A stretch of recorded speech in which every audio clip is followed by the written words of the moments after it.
I have two questions. First question, have you encountered failure recently?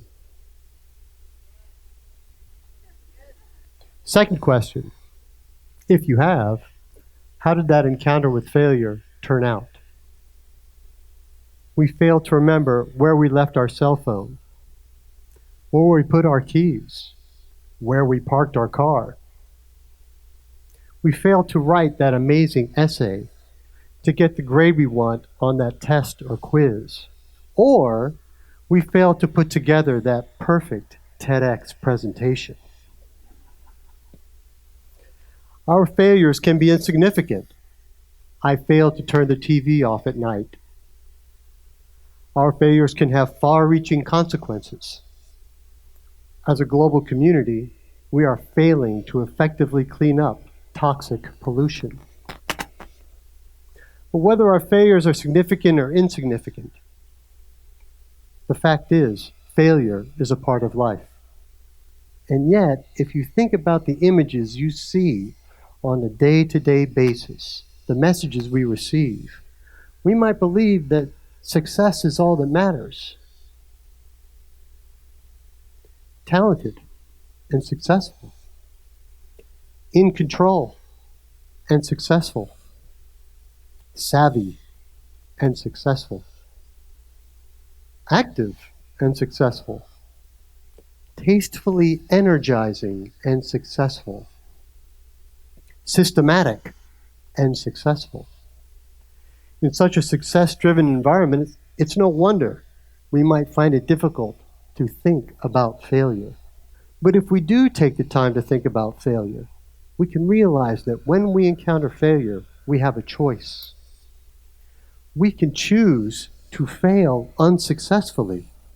We can see failure as a completely negative experience. We can see failure as a wall that blocks our way. Or we can see failure as a dead end that leads nowhere. Or when we encounter failure, we can choose to fail successfully. We can see the possibilities that exist in failure. We can try something new, take a risk. When we encounter failure, we can believe in the path we have chosen and continue. When we encounter failure, we can step back, open ourselves to our failure, and learn from our mistakes. You might be thinking, is failing successfully really possible? Not only is it really possible, it's the only way to fail. You might not recognize these two gentlemen. This is Tenzing Norgay and Edmund Hillary, the first people to successfully climb Mount Everest. But between the two of them, the person who encountered failure the most is Tenzing Norgay. Over a span of 17 years, he made 6 attempts with 6 different expeditions to climb Mount Everest, and each of those expeditions ended in failure. His response to failure represents the first aspect of failing successfully. Try. Take risks. In 1953, a British expedition under the leadership of Colonel John Hunt came to climb Mount Everest, and they invited Tenzing Norgay to join them. And he made the same response he had in the previous 6 attempts. He decided to try something new. He decided to try this new approach to climbing Everest. And on May 29, 1953, he and Edmund Hillary reached the summit of Mount Everest. Many times when we encounter failure, we're afraid to try again because we're afraid of failing. We're afraid of being embarrassed. We're afraid of looking like failures. Tenzing Norgay wasn't. Now, let's take a moment and imagine we're Tenzing Norgay. But we're not trying to climb Mount Everest. We're trying to do something simple. Well, maybe not simple, but like organize our time. We're having difficulties organizing our time.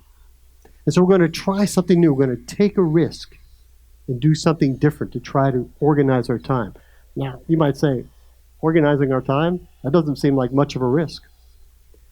Anytime we try to do something new, we always face the possibility of failure. So here we go. We're organizing our time. Okay, we're trying a different approach. We're moving along. Okay, we're making some progress, and all of a sudden we come to a situation that's very perplexing, very difficult. Try to organize our time, and we fail. We took a risk, we tried something new, and we failed. Now what? You might not recognize this person, but if you're thinking this is JK Rowling, the author of the Harry Potter series, you are correct. You also might be thinking, what is JK Rowling doing in a talk about failure? Well, whether or not you're a fan of the Harry Potter series, the fact is, JK Rowling's first Harry Potter book, Harry Potter and the Sorcerer's Stone, was initially rejected by publishers 12 times. Not once, not twice, not 3 times, 12 times. Her response to repeated failure represents the second aspect of failing successfully. Believe and persist. How was she able to do it? How was she able to come back failure after failure after failure after failure after failure? Could it be the case that she believed in the time she spent writing her story? Could it be the case that she believed in the effort she put into developing the characters and developing the narrative of her story? Could it be the case that she believed in the value and meaning of Harry Potter's story? I think all of those are true.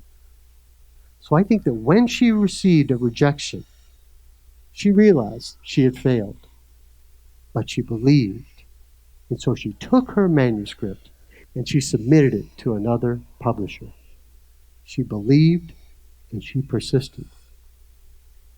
I don't know if you've ever had the experience where you meet a friend and your friend says, hey, guess what?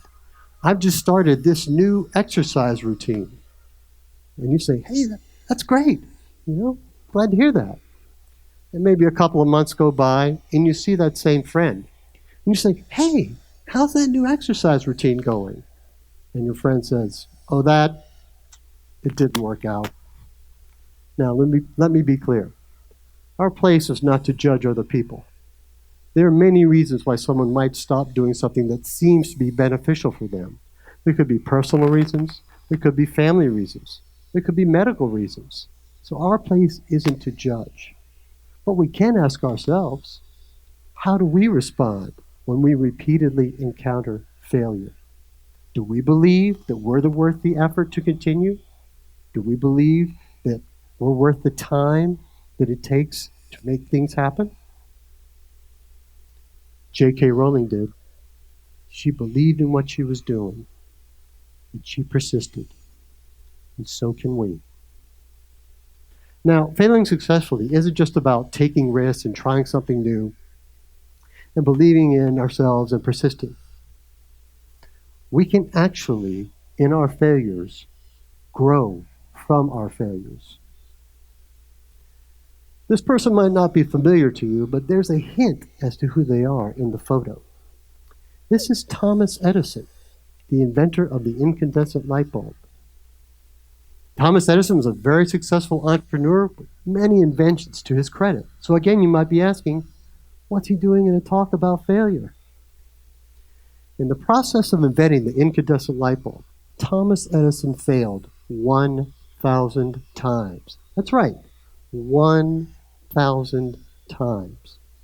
A reporter once asked Thomas Edison, Mr. Edison, how did it feel to fail 1,000 times? And Thomas Edison replied, I didn't fail 1,000 times. The invention of the incandescent light bulb had 1,000 steps. His response to failure represents the third aspect of failing successfully. Learn from your mistakes.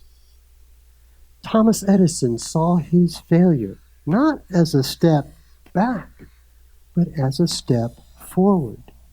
He saw failure as teaching him something he didn't know before. Have you ever seen a student receive a test, a paper, or a quiz with a bad grade? And take that test, paper, or quiz, ball it up, and throw it away without ever looking at it? There's a treasure trove of information in that test, paper, or quiz. You can learn from that test, paper, or quiz. You can grow in knowledge and understanding.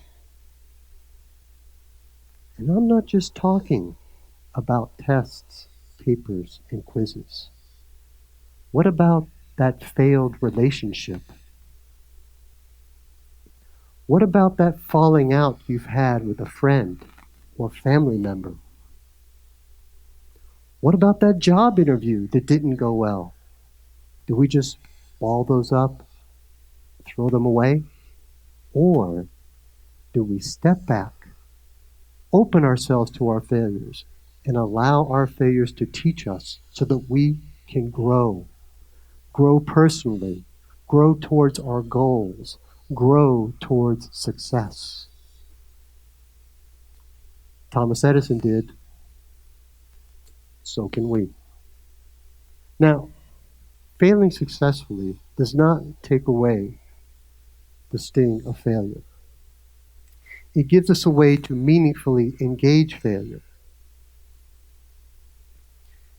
And the fact is, if I don't mention this next aspect of failing successfully, the other three will be much less meaningful. Everybody knows who that is. Albert Einstein, patent clerk. That's right. Albert Einstein was a patent clerk when he was pursuing these ideas. He wasn't a scientist in some university with a big salary.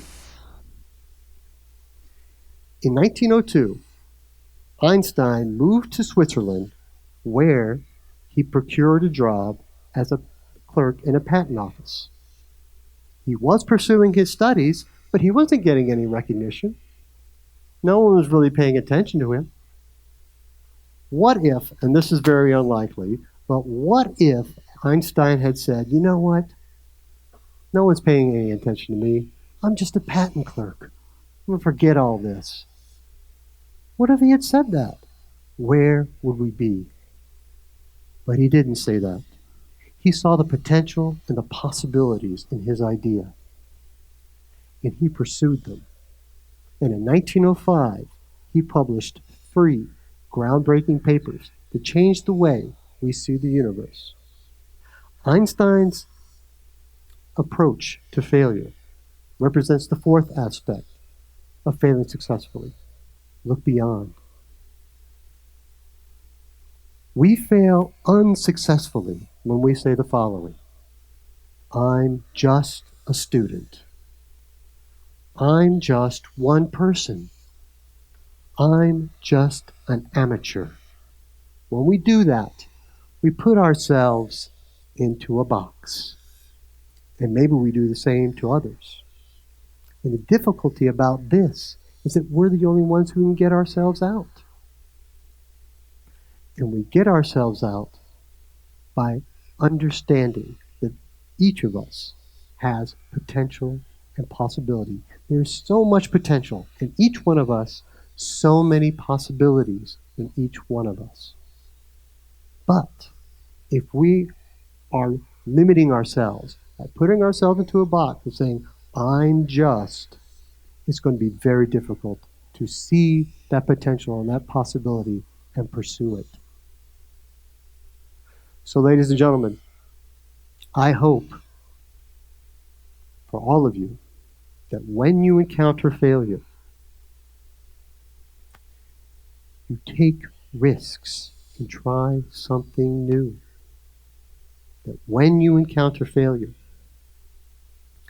you believe in the path you have chosen, you believe you are worth the time and effort, and you continue. That when you encounter failure, you step back, open yourself to your failure, and allow your failure to teach you so that you can look beyond and see the possibility and the potential that exists within you. Ladies and gentlemen, I hope you fail successfully, because failing successfully is the only way to fail. Thank you.